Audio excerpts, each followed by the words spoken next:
University school of agriculture విద్యార్థుల ఆధ్వర్యంలో తేనెటీగల పెంపకం రైతులకు అవగాహన కల్పించారు.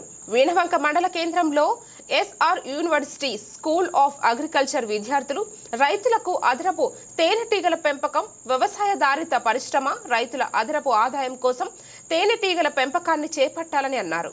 ఈ సందర్భంగా డాక్టర్ రాథోడ్ లాల్ రైతులతో మాట్లాడుతూ తేనెటీగలు పూలల్లో మకరందాన్ని తేనెగా మార్చి తేనెపట్టు అలరల్లో దానిని నిల్వ చేసుకుంటాయి. తేనెకు దాని ఉత్పత్తులకు మార్కెట్లో గిరాకీ పెరుగుతుండటంతో తేనెటీగల పెంపకం లాభసాటి పరిశ్రమగా మారింది.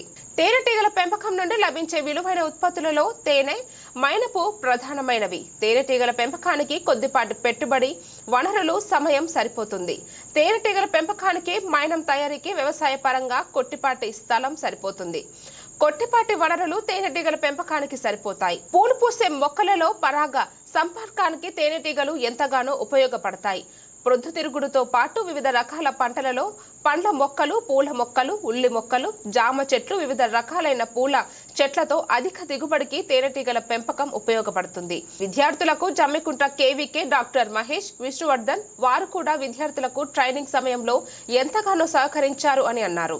ఈ కార్యక్రమంలో doctor Bhupal Raj, G Srikar Reddy, coordinator RAW ఈష్పి, విద్యార్థులు పంచ ఉదయబాను, డి లక్ష్మీ ప్రసన్న, పి అమూల్య, హెచ్ వాణి, ఎం అక్షిత, కె ఊర్మిళాదేవి, బి శ్రావణి రాథోడ్ రైతులు అధిక సంఖ్యలో పాల్గొన్నారు. సృష్టిలో చెప్పాలంటే మనకు ఈ కీటకాలు మేలు ఎక్కువ చేస్తాయి,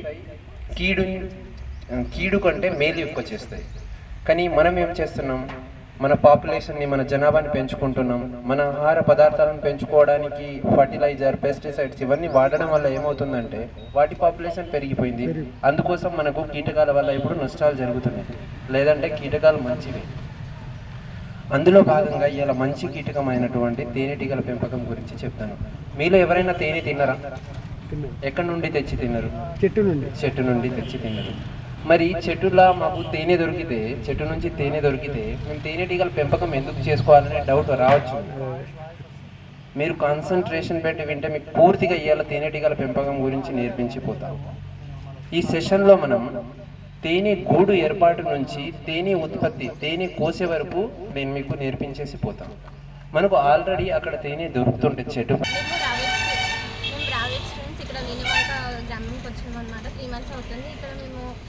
కండక్ట్ చేసాము, ట్రైనింగ్ ప్రోగ్రామ్ చేసాము అగ్రికల్చర్ మీద. మా సార్ వాళ్ళు వచ్చారు, మా SR university school of agriculture నుంచి లాల్ సార్ను శ్రీకర్ సార్ వచ్చారు. లాల్ సార్ ఎక్స్ప్లెయిన్ చేశారు ఫార్మర్స్కి. ఇక్కడ వీణవంకలో మేము అబ్జర్వ్ చేసిన 3 months only single crop, like only paddy వేస్తున్నారు. ప్యాడీ అనే కాకుండా ఫార్మర్స్కి ఇంకా ఇంటి పక్కన చిన్న చిన్న మొక్కల చెట్లు ఉంటాయి కదా, ఆ చెట్లలో కూడా మనం హనీ హైవ్స్ పెట్టుకొని అవి మనము కల్టివేట్ చేసుకుంటే హనీ అనేది వస్తుంది. అడ్వాంటేజెస్ ఏంటంటే దీనికి మనకి పాలినేషన్ కూడా ఈజీ అవుతుంది. బయోడైవర్సిటీకి మనం దేని మీద డిపెండ్ కాకుండా క్రాప్ మీద ఇది అడిషనల్ ఇన్కమ్ వస్తుంది ఫార్మర్స్కి. ఇంకా చాలా ఉపయోగాలు ఉంటాయి. ఒకవేళ హనీ హైవ్స్ కావాలి అంటే ములుగు ఫారెస్ట్ దగ్గర ఉన్నాయి కానీ మా సార్ లాల్ సార్ చెప్పారు. గైడెన్స్ కూడా ఫార్మర్స్కి ఇచ్చారు. వీణవంకలో ఫార్మర్స్ కూడా సర్స్ వాళ్ళని కాంటాక్ట్ అయ్యారు.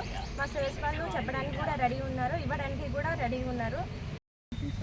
అగ్రికల్చర్ స్టూడెంట్స్ తేనెటీగల పెంపకం గురించి అవగాహన ఇంట్రెస్ట్ ఉన్న వాళ్ళు ములుగు అగ్రికల్చర్ ఆఫీస్కు పోయి సంప్రదించగలరు. పంటలో అంతర పంట వేసినట్టు మామిడి తోట వేసుకుంటే మధ్యలో అంతర పంట లేక, ఇప్పుడు పత్తి వేసుకున్నాం అనుకో మధ్యలో కంది సాలు పెడతాం. జస్ట్ ఆ టైప్ అంతర పంట లెక్క మనము ఇది తేనెటీగల పెంపకం అవగాహన సదస్సు వినాయకులు పెట్టింది కాబట్టి ఇంట్రెస్ట్ ఉన్నవాళ్ళు పిల్లలను సంప్రదించి, కాలేజీలో సంప్రదించి